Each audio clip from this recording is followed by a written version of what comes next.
There's galleons of Spain off Jersey coast.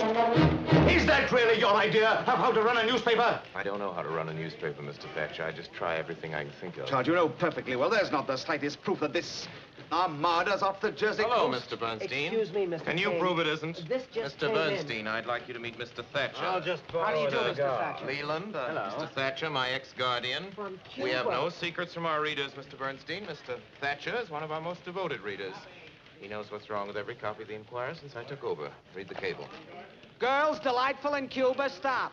Could send you prose poems about scenery, but don't feel right spending your money. Stop. There is no war in Cuba. Signed, Wheeler. Any answer? Yes, dear Wheeler, you provide the prose poems. I'll provide the war. That's fine, Mr. Kane. Yes, I rather liked myself. Charles, Send it right away. I came to see you about Yes, this Mr. campaign of Thatcher. yours. This Enquirer campaign against the Public Transit Company. Mr. Thatcher, do you know anything we could use against them? Still the college boy, aren't you? Oh, no, Mr. Thatcher. I was expelled from college. A lot of colleges, you remember. I remember. Charles, I think I should remind you of a fact that you seem to have forgotten. Yes, That Mr. you are Thatcher. yourself one of the largest individual Mr. Thatcher. stockholders in the Public Transit Company. The trouble is you don't realize you're talking to two people.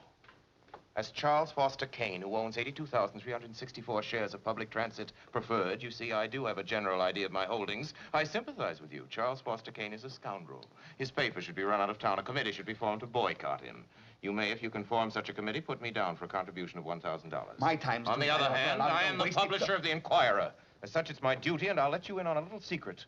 It's also my pleasure to see to it that decent, hard-working people in this community aren't robbed blind by a pack of money-mad pirates just because they haven't anybody to look after their interests.